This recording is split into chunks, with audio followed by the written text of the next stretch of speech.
Pelakon dan usahawan Fazura akui rindu berada dalam fasa berbadan dua setelah hampir 6 tahun anak sulungnya, Fatima, dilahirkan. Menerusi perkongsian yang dimuat naik, Fazura dilihat membalas satu ucapan seorang pengguna di aplikasi Thread. Menurut pelakon filem Pisau Cukur itu, dia berharap agar dikaruniakan rezeki untuk mengandung anak kedua. Saya rindu nak mengandung. Semoga ada rezeki daripada Allah bagi anak kedua. Amin.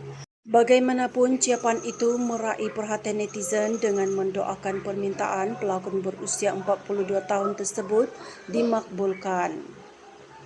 Sekadar info, Fazura mendirikan rumah tangga dengan aktor Fatah Amin pada 2017 namun disahkan bercerai pada 2024.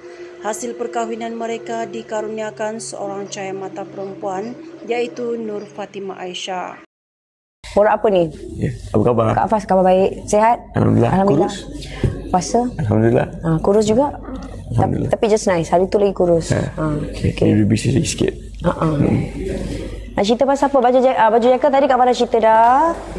Okay. So kita nak, Throwback sikit lah. Throwback, okay. Abang Q dengan Kak Faz first time jumpa bila sebenarnya? First time jumpa? Saya sebenarnya memori agak lemah. Tapi Abang Q hebatlah. Dia punya memori hebat. Bila first time jumpa? Sekarang ni awak cakap yang awak tak ingat lah pertama kali kita jumpa. Bukan. Bukan. Dalam industri.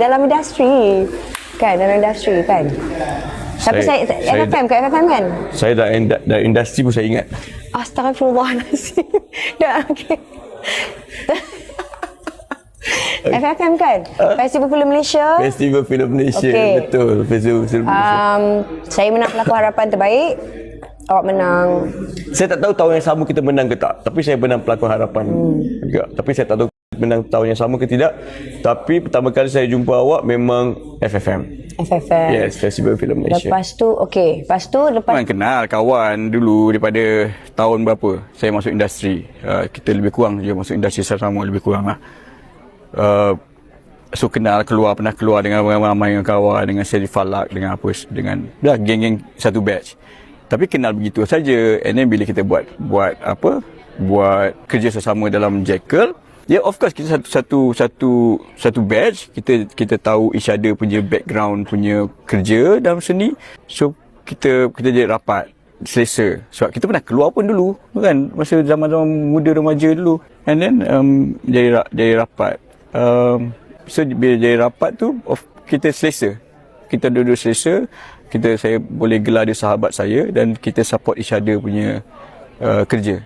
So dia datang hari ni untuk support saya. kerelaan dia lah. Sebagai sahabat. Abang jemput sendiri ke macam mana? Saya cakap dengan dia, nak ikut tak pergi tengok gala? Dia boleh. Macam tu. Salah ke? Awak nak dijemput juga ke? Jadi bang, adakah status itu akan bertukar? Setakat ni masih lagi sahabat. Yang support each other punya kerja, yang ada fasa masing-masing dalam hidup. Macam tu. Masih lagi sahabat. Bercinta ni lepas kahwin awak. Apa nak bercinta sekarang ni? Kawan dulu lah. Bercinta lepas kahwin. Kalau kau ada jodoh, kahwin, bercintalah kau. Cintalah kau. Sekarang ni memang kita bersama.